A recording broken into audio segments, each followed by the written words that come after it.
Hello CBC Youth and anyone else who is watching, and welcome back to another questions video. These are our monthly videos where we break down a question relating to the Christian faith and hopefully give some practical tips going forward. So this month, first one of the year, we are talking about how do I stand firm in my faith?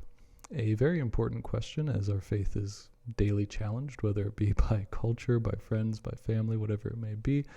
We're constantly challenged in our faith, and the Bible is pretty clear that we will be constantly challenged in our faith. Entire books in the New Testament are written acknowledging that fact and talking about standing firm. So let's talk about that. To start, think of Matthew 7:24-27. It gives us a wonderful picture, a wonderful illustration of standing firm in the faith, where Jesus describes two people. He describes first a wise person who builds his house on firm foundation, and then a storm comes and his house does not blow away.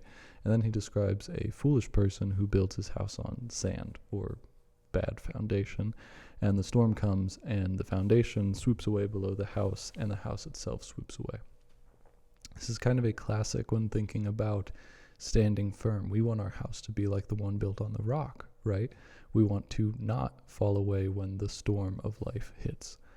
And so thinking about that, we can acknowledge pretty quickly that to answer the question of how do I stand firm in my faith theologically or doctrinally, it's pretty simple. We use the exact formula that Christ gave in that passage, which is simply the wise man builds on his words, Christ's words, and his actions, and does them. So the wise man building on the rock doesn't have some secret formula. The wise man building on the rock builds on Christ, Christ's character, Christ's words, Christ's calls, Christ's commands, Christ in general. He builds on him. So if your life is built on the gospel and on living out the calls that Christ has placed on your life, then you are theologically standing firm in your faith. Doctrinally, you are doing all that you can do to stand firm in your faith. Now, in light of that, I'm not going to be answering how from a doctrinal, theological standpoint, but more from a practical standpoint. Again, acknowledging that that is easy in theory, and sometimes in practice it's a little bit difficult.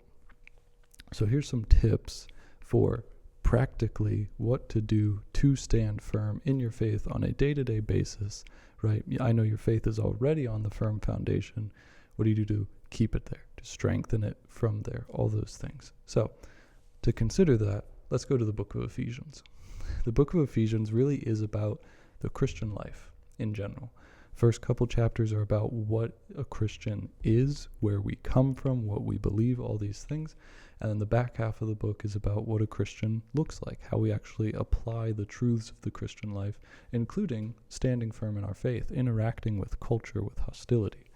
So, from the book of Ephesians, let's first read Ephesians 4:15.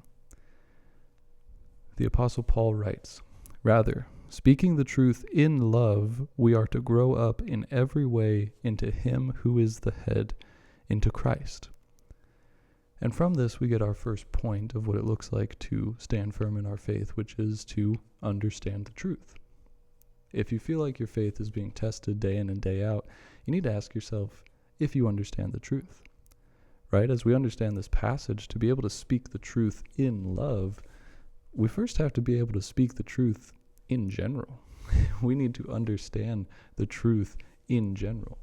Think of this as the man in the illustration building his house on the rock before the storm hit. We don't want to be testing our faith while it is new and fresh and untested in general. We don't want to be building our house in the midst of the storm. We want to be building our house well before the storm so that it is firm on the foundation, ready to face the storm. So we need to understand the truth. That's point number one. Understand the truth. You want to stand firm in your faith? Understand the truth. R.C. Sproul used to say that there is nothing more dangerous than a tradition without roots. I mean, imagine, if you will, a giant platform just hanging in the air with nothing below it. Nothing holding it up. It's not going to stay there. It's not going to stay there very long at all. It's going to fall. It's going to break. It's going to crash. And so if your faith has no roots, then yeah, it's going to be hard to stand firm in your faith. If you don't understand your faith, it's going to be hard to apply your faith and to live in your faith. Think of it like a car. Before anyone ever drives a car, a certain make or model of a car, that car has been tested rigorously. In fact, we tend to think pretty lowly of companies that don't test as highly as other companies. They test time and time and time again so that they know that it is safe to go out onto the road. That's kind of what we do with our faith. We test it in safe situations where we can control the situation so that when we go out into the world, into the open road, we know that we are safer. We know that we have more of an understanding of what our faith is, what it is capable of, all these things. Some of the ways that we do this, asking ourselves questions.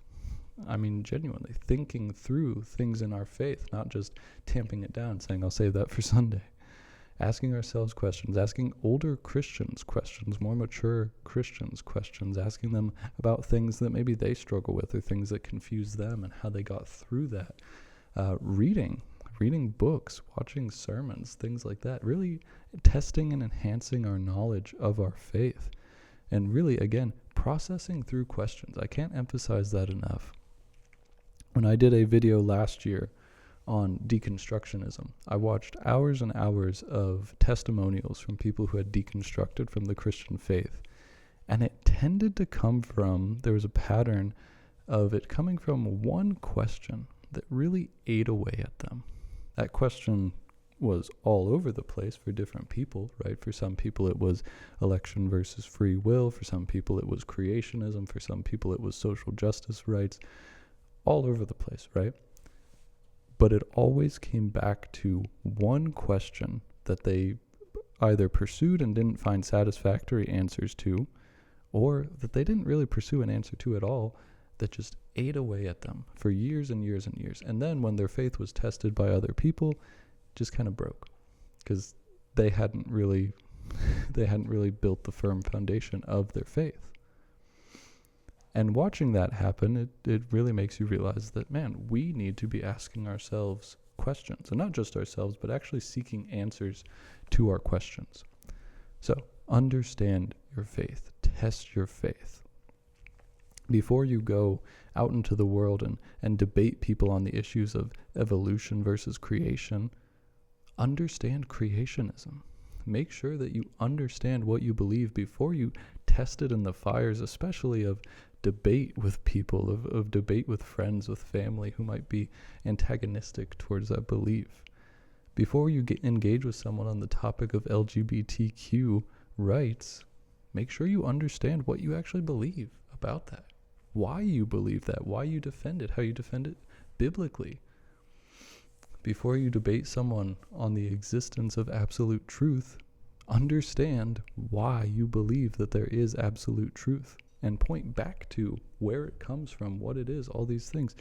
Basically, your goal is not to know everything, but your goal should be to always test your faith somewhere before someone else does, so that you can do a sort of crash test, a safe test, right, where you are in control of the situation.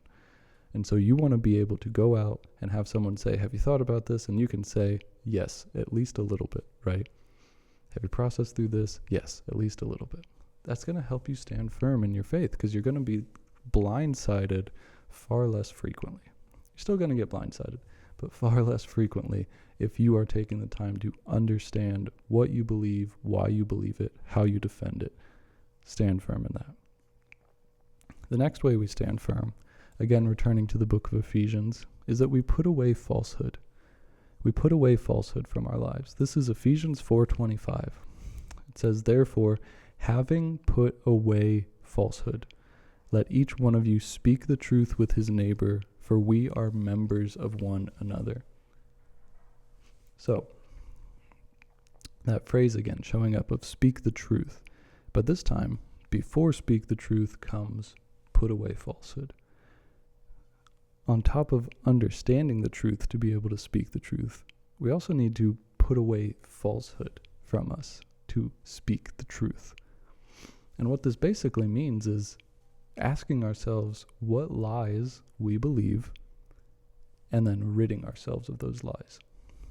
Breaking down the holes in our faith, if you will, filling them, getting rid of the things that caused the holes in the first place. And trust me, it is really hard to stand firm in your faith when you are actively believing lies, especially when those lies contradict the truth of your faith. It will shatter the foundation of your faith. In the Old Testament, it's very common to see God tell his people to purify themselves, and specifically the way they purify themselves is he will say, put away all the falsehood from among you, meaning the false idols, the false gods, the pagan practices they had adopted. Put them away and return to the Lord. Purify yourself. This is basically a New Testament call in the same way as that, in the same vein as that, where we say, I'm going to put away all the falsehood I've started to believe. I'm going to put it all away. All the lies, everything I've believed falsely. I'm going to put that away. I'm going to return to the truth. I'm going to speak the truth in love. And again, these lies will undercut your faith. A very practical illustration of this. How do we evangelize if we believe the truth that all people are going to heaven? Or we believe the lie that all people are going to heaven? This happened. This happened to a mainline denomination. Last year, they pulled all of their missionaries in from the field. They shut down all of their missionary offices, closed off all missionary operations in their entire denomination because of a lie that they had believed, that they let creep into their denomination, that they let destroy their theology until eventually they pulled all missionaries from the field, shut down all evangelism that their denomination was taking part in. Why? Because of a lie. Because they had not put away the falsehood, and therefore the foundation was destroyed. I mean, imagine that. Imagine that. Imagine what can happen in your life if you don't put away the lies that you've started to believe. Imagine how quickly your faith will fall apart. Imagine how hard it will be to stand firm if you don't put away the lies that are among you. A couple other examples. How do you fight for absolute truth, as we just talked about, if you have believed the lie that there is no absolute truth? How do you defend God's truth if you also say, well, there is no truth, right? How do you defend the sanctity of life if you believe the cultural lie that children in the womb aren't people? I mean, honestly, how do you stand firm in your faith in a situation like that if you are believing the lies as well? How do you defend Christ's name if you believe a bunch of lies about him? This will undercut your faith, destroy the foundation. We must put away the lies. Think of it this way. Both feet have to be on the foundation for the effects of the foundation to actually take place.